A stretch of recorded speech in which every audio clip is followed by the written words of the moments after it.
A sudden spike in the electricity bill. In a rush, I called the power company. An employee comes over and with a puzzled look says, "Did you notice this wire before?" When Bob and I rush over, the employee gently moves a potted plant nearby to give us a clearer view from our outdoor outlet. A strange wire extended, leading towards my in-laws' house. "Do you know anything about this wire?" Bob and I exchanged glances at the employee's question. We're probably both thinking the same thing. "Hey, Bob, could this be?" "Yeah, no doubt about it. This is why our electric bill went through the roof." Bob almost instinctively reaches for the outlet and swiftly unplugs the wire. The very next moment, a sharp scream echoes from my in-laws' direction. What? It's probably my mother-in-law's. Soon after, I hear some hysterical muttering. The voice grows louder coming from behind their door and heading our way. Suddenly, my mother-in-law bursts out from the bushes. "My name is Mary Johnson, a 32-year-old stay-at-home mom. My hobby is trying out limited-time desserts. I always gather information about desserts either through friends or by doing my own research. Bob, my kind husband, always supports my hobbies. I've known Bob, who's the same age as me, since college. From the time we met up until now, I've always adored his consistent kindness. By the way, I also had a deep fondness for my in-laws who raised such a wonderful man." Many of my married friends often complain about issues with their mothers-in-law. I've even heard stories about marriages ending due to issues with the mother-in-law, but thankfully such tales have nothing to do with our household. My mother-in-law, like me, is a fan of desserts. Whenever I bring her a recommended treat, she's always delighted. And my father-in-law, though a man of few words, always has a reassuring smile. Both of them have always been fond of me, and I felt the same about them. My in-laws currently live about a 30-minute drive away. Not too close, but not too far either, just the right distance. But sometimes I wonder, with the two of them, maybe we could live together. It's not that I want to live together, but perhaps we might get along better than expected. I adored them enough to even entertain such thoughts. However, I'd come to realize that life isn't always that sweet. One day I was thrown off by the news I got from Bob. "What? Your parents?" Turns out my in-laws were moving into the vacant house next door. I had always assumed they owned their place, but it seems they were actually renting. Their house had gotten old, so it appears they were considering moving when they found out about the empty house next to ours. They jumped on the opportunity. It is a sudden short-distance habitation. I was immediately consumed by anxiety. Up until now, I've gotten along with my in-laws without any issues. I wonder if it'll be okay. Living next door means that if we're up for it, we can see each other every day. I do like my in-laws, but to be honest, seeing them daily is a bit much. But it's not like I can suddenly say that it's too close and not to move here. Actually, when we heard about the move, Bob gently advised his parents, "Maybe you shouldn't." But they didn't want to hear it, saying, "We get along so well now. It'll be fine. I thought we could even live together." I want to smack my overly optimistic self for thinking that way. As my anxiety grew, my in-laws moved in. We greeted them cautiously, but at first, things seemed okay. We maintained a good distance and set some boundaries. But as they started to feel more at home, my mother-in-law began to push boundaries like never before. She was acting out every single, "Don't do this" behavior you hear about in the grapevine. Dropping by without calling ahead became her usual, and once she's in, she'd act like it was her own house. And not only that, it was like they were checking our every move. Then on the day my mother-in-law paid an unannounced visit and checked on our dinner, she said something outrageous. "Hey, Mary, I've been thinking. Maybe you could stop locking the door." What? I couldn't believe my ears. Can you believe it? In this day and age, my mother-in-law is suggesting I leave our house unlocked. Not locking the door means not knowing who could walk in at any time. That's just not comforting. It's obviously a bad idea. Ever since my mother-in-law moved nearby, even the doorbell ringing makes my heart race. Now there's the possibility she could just walk into our home without us even knowing. I'm certainly not okay with that, with how things are lately. I've got to admit, not locking the door feels kind of scary. Trying to keep things light, I declined with a smile, but she frowned and replied, "Oh, Mary, you're such a warrior. But don't fret, I'll tell our neighbors to look out for you, and don't forget your father-in-law and I are here too. We'll be popping in frequently." I understand her words come from a good place, and I appreciate that. That's why I couldn't bring myself to tell her how burdensome her frequent visits had become, but everyone has their limits. Last week it felt like she had perfect attendance at our home. I have tea with my mother-in-law at our home every day. Naturally, spending this much time together, it's no wonder some grievances arise. I've come to truly understand that a mother-in-law and daughter-in-law relationship is all about the right distance. She would leave unnecessary potted plants in our yard or plant flowers without asking. It's like she does whatever she wants. Now, if it was once every few months, I could tolerate it. But every day is a different story. Since the locking incident, she's brought it up several times. I managed to convince her by saying I was just a wife with strong security concerns. However, with that settled, my mother-in-law then started pleading, "I'd like a spare key." I knew I had to get Bob to refuse her request. Handing such a powerful item to her now is just out of the question. Though I found myself at odds with how she behaves, I didn't quite dislike her. She can be meddlesome, but I know it comes from my mother-in-law's good intentions. Rather, I felt more guilt for rejecting her than anything else. But as time passed, those feelings began to change. Whether it was me changing, my mother-in-law changing, or both, I can't be sure. However, I started to feel discomfort and irritation with her comments. It was a few months after she moved in. By then, it had become a routine for my mother-in-law to visit after lunch. I once asked about my father-in-law, and it seems he usually goes for walks or shopping alone. I suggested she should join him, but she declined, saying, "Walking tires me out." Lately, she's become a typical mother-in-law. Previously, when I made her tea, she'd just say thank you. But now there's always a comment like, "It's lukewarm," or "It's weak." Whenever she speaks, it's either gossip or bad-mouthing someone. Being around her just brings me down. But I can't exactly reject her, so I just nod and force a smile. It's just not good, right? The grass keeps growing and they never cut it. I've even thought about mowing it myself. Today, my mother-in-law was fervently discussing a neighbor's consistently neglected yard, so I was saying, "Oh," when my mother-in-law suddenly stopped talking. I instinctively followed her gaze to the bookshelf. Did she find a book that piqued her interest? It'd be peaceful if we could just read together. "Did you find a book you're interested in?" As I was about to approach the bookshelf, she reached past it, grabbing something from the rack next to it. "Susan, you shouldn't touch that." Upon seeing what she took, I hastily reached out, but she just innocently opened it, and then she exclaimed with delight, "Oh, my Mary dear." "Oh dear, didn't you overspend last month? Goodness, your electricity bill is twice as much as ours." What my mother-in-law was looking at, as if she were reading a weekly magazine, was our household account book. "Stop, give it back." When I hurriedly snatched it away, my mother-in-law laughed softly. "You really don't have to be so flustered, but Mary, it seems like you're not so good at saving money. Bob must feel bad having a wife who struggles with budgeting. You should try a bit harder, okay?" I could feel my face heat up. Both the front and back covers clearly stated the household account book. Still, she took the plunge and opened someone else's household account book. I couldn't believe it.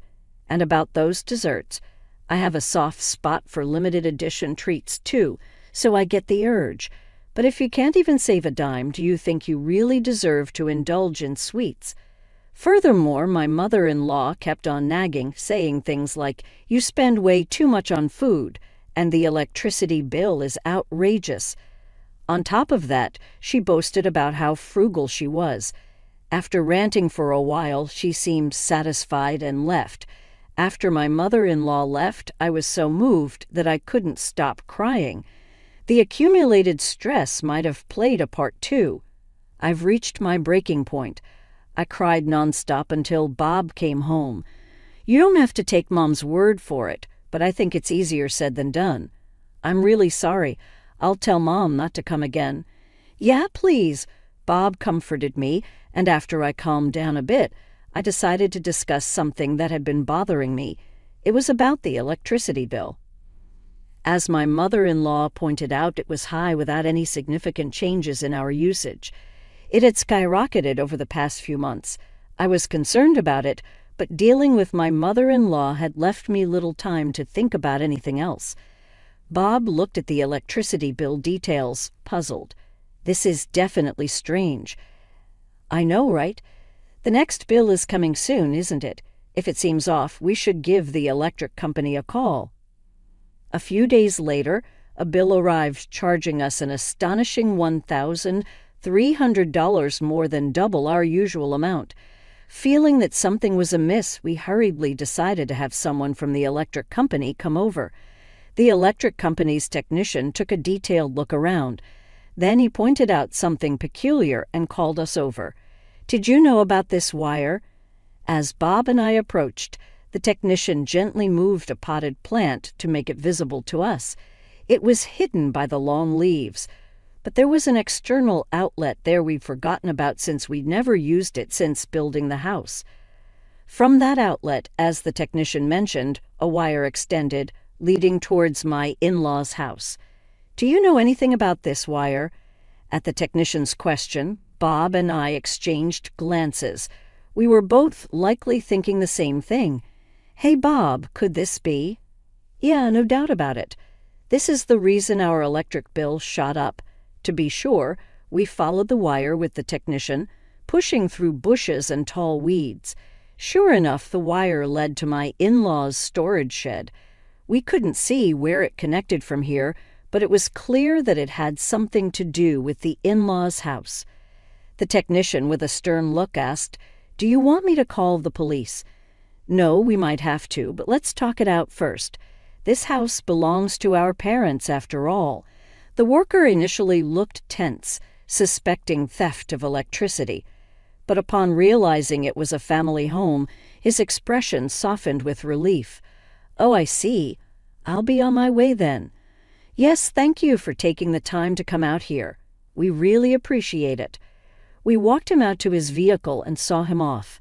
After he left, we turned to each other, deep in thought. Bob sighed heavily, cradling his head in his hands. I'm sorry for having a mother like that. It's hard to say, don't worry about it. What are we going to do next? If it's like any other day, Bob's parents are probably home right now. Should we confront them directly, or should we come up with a plan first? Bob, with his hand covering his mouth, started walking towards the external outlet. Thanks to the employee who had moved the potted plant aside earlier, the outlet was clearly visible. Come to think of it, perhaps his mother purposely placed the potted plant here to hide this outlet. Though I hate to suspect, I couldn't think of any other reason. I wonder what this is connected to. Suddenly, Bob reached out and swiftly unplugged the wire. Wait, is it okay to unplug that? I just unplugged it. Thinking of them calmly stealing our electricity all this time makes me so angry. Anyway, we have the employee as a witness. I won't let them make any lame excuses. If need be, we have that as well. That's true. I nodded in agreement. Suddenly, a high-pitched scream rang out from Bob's parents' house. Probably my mother-in-law's. Moments later, hysterical muttering was heard. The voices came out of their door and started heading in our direction. And then, with great momentum, mother-in-law burst out from behind the hedge. What she must not have expected anyone to be there. When mother-in-law saw us, she let out a deeply surprised voice. "No, I'm surprised you guys. What are you doing in a place like that?" She snapped at us. So I puffed up my chest and responded, "Susan, do you have some business in our yard? You seemed pretty flustered, didn't you?" "Well, that's—" She looked away, visibly uncomfortable. Beyond her, Bob was holding onto the removed wire firmly. When my mother-in-law exclaimed, "Oh," she tried to snatch it from Bob's hand. Bob twisted away, hiding the wire behind his back. "Hey, what are you doing?" "No, that's what I should be asking you." Bob thrust the wire in front of her face and said, in a deep, serious voice, "This was plugged into our outlet, you know," emphasizing the "er." My mother-in-law's eyes darted around for a moment. Then she looked upwards defensively. "So what? Do you know where this wire goes?" "I have no idea. Just plug it back in now." "Things are a mess here since you pulled it out," she said, panicked. How can she ask to plug it in without even knowing where it's connected to? Plus, she's basically admitting she suffered because it was unplugged. It's almost like she's confessing that she did it, but my mother-in-law didn't seem the least bit guilty. She was just completely panicked. I knew why she was so flustered. Standing next to Bob, I smiled reassuringly. "Susan, please calm down. How can we plug in a wire when we don't know where it leads? This is our outlet, isn't it? It's no big deal to plug it in, it's just for a moment, so please." "Oh, Susan, remember what you told me. Not to waste even a bit of electricity, saying how Bob was unfortunate to have a wife who couldn't even save on electricity. Well, that was—" She started to fidget. "I won't make it in time." I heard her mutter under her breath. "What time is it now?" "Well, it's 9:57. "Oh no, I'm done for." After that exclamation, mother-in-law, stumbling all the way, hurriedly left. Bob was puzzled by his mother-in-law's strange behavior, and I knew the reason behind it. "Huh? Is that what you meant?" "So if we keep hanging around like this, she'll show up again." "That's right." Bob tossed the wire aside, and we headed back inside the house. A short while later, I heard a rattling sound at the front door, followed by the doorbell ringing. "This is my mother-in-law." I unlocked the door and opened it. "Hello, Susan," continuing from what I said earlier. "Enough of your chatter. Move over." As soon as the door opened, my mother-in-law pushed me aside and entered. She was visibly upset. Her footsteps thundered like a monster's as she made her way to the living room and then heavily flopped onto the sofa. Bob, who was in the living room, furrowed his brows with a puzzled expression and was about to speak, but my mother-in-law was a tad quicker. "Oh, I'm parched. Hey, is the tea not ready yet? You're so slow. Act before being told. That's basic etiquette, right? Oh, yes, and another thing, why do you always lock the door? Everyone in the neighborhood says I have a cold daughter-in-law. There's nothing worth stealing in this house anyway, it's just so pretentious. It's annoying," she continued to grumble. "Oh, this is hopeless. I can't stand it anymore." I grabbed the half-drunk plastic bottle nearby and slammed it down on the table in front of my mother-in-law. She sat there, her eyes wide and frozen in shock. Mary, here you are, your water. And you said there's nothing worth stealing in this house. But sadly, there are greedy and sneaky people out there. For example, people who steal electricity. I could see the panic on my mother-in-law's face. I sat right next to her. My mother-in-law didn't have the courage to look at me, even though I was right next to her. She stared before her, her face pale. "Mary, what's wrong? You don't seem like yourself." "Really, Susan? Even I have my limits. Did you think I was a god or something?" I tried to lighten the mood with jokes, but she was as frightened as if she had seen a demon. My mother-in-law asked Bob for help, but he just shook his head. Next to her was her daughter-in-law who turned demon, and a few feet away was Bob, who was unwilling to help her given the circumstances. My mother-in-law's next move was predictable. "I'm sorry, I remembered that I have something to do, so I'm going to go." "You're not going anywhere, are you?" I pushed my mother-in-law's shoulder hard as she tried to get up from the couch. Her back sank deep into the sofa. "Mary, I really need to. You were the one who said you were thirsty, weren't you? You made such a fuss, and now you say you can't drink water. That's pretty hypocritical, don't you think?" Tears filled her eyes as she reached for her bottle, but this time Bob stopped her. My mother-in-law seemed relieved for a moment, but she didn't want me to drink the leftover. "The real problem begins now.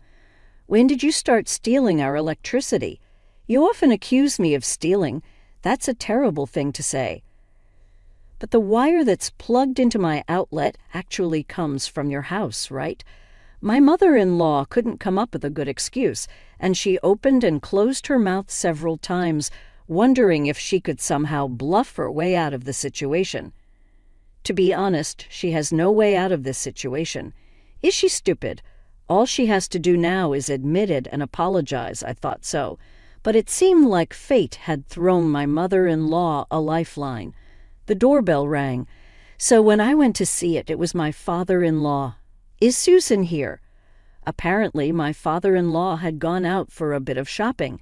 When he returned home, the front door was not locked, and the TV was still on, but his wife was nowhere to be seen. He must have been worried. Seeing her lifeline, my mother-in-law ran to him, tears streaming down her face. My father-in-law seemed quite embarrassed by his wife's distraught appearance. That's when Bob stepped in and explained everything from the start. After thinking for a while, he began to speak slowly. Isn't there some kind of mistake? Of course, he would find it hard to believe that his own wife had been secretly stealing electricity from their son's house. Then, who did the wiring? Do you think a complete stranger would go through the trouble of connecting someone else's wiring to another person's house? My father-in-law crossed his arms and was deep in thought. He nodded and said, "Let's go and have a look first," and stood up. But my mother-in-law exclaimed, clearly flustered and trying to intervene. However, my father-in-law asked Bob to show him what was happening and walked towards the power outlet. The wiring seemed to trail off into a storage shed and couldn't be seen from where they were. When my father-in-law investigated and returned, the color had drained from his face. "I'm so sorry. I truly am." Apologized to them now, and my mother-in-law was like, "I'm sorry," just like a child. My father-in-law said the wires went to the battery and were connected to my mother-in-law's computer via an extension cord. The battery was purchased when she moved to a new house. Not only during emergencies, but apparently a salesman told her that it's cost-effective to store electricity during the cheaper nighttime hours and then use it during the day. And my mother-in-law actually did it. She used the house's electrical outlet to store electricity at night and used it in her home during the day. At first, that was all she did, but her extension cord had an unused socket, so she apparently started plugging in her computer and other home appliances. Eventually, she started receiving electricity from our house all day, not just at night. My mother-in-law justified her actions by saying, "I heard it was more economical." Naturally, I was annoyed that she was stealing the electricity without permission. But what made me even more angry was that despite my mother-in-law's constant criticism and belittling towards me, she was lying the entire time. "You often said how Bob is so unlucky to have a wife who can't save money, and how I buy sweets but can't even save a dime, didn't you? That's true, isn't it?" Her lack of remorse was considerable. Just saving money on your electricity bill by using someone else's electricity doesn't mean you're saving money. That's just theft, I continued further. And just so you know, I won't let this slide just because we're family. If you don't sincerely apologize, we'll have no choice but to involve the police. My mother-in-law looked surprised for some reason. Did she think she could pull it off? What a wife you are. Are you saying that you would betray me, your own family? Don't twist things. We're a family, and we just want to make sure things are right. I took out my phone. Evidence. You have no evidence.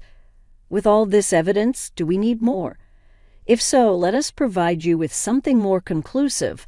I pointed towards the roof. My mother-in-law strained her eyes to see, then her face paled.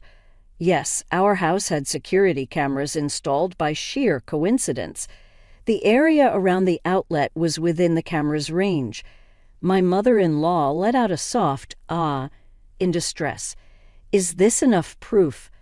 Oh, one more thing. Is there more? Today was the release date for the limited edition dessert, so you were in a really big hurry, right? No way, I flashed her a cheeky smile.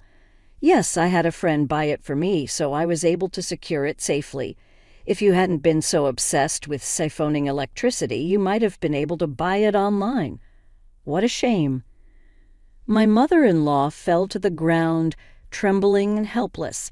After talking with Bob, we decided not to report my mother-in-law to the police. She admitted her wrongdoing and we had evidence. But it was more troublesome than anything, and since she was our family, there was a chance that it would be ignored. Instead, we decided to have my in-laws pay for the electricity used and additional compensation for the inconvenience. Living in close quarters meant things were bound to get awkward, but that determination was necessary for my peace of mind. My in-laws seemed to feel the tension as our interactions decreased. One day we received some happy news.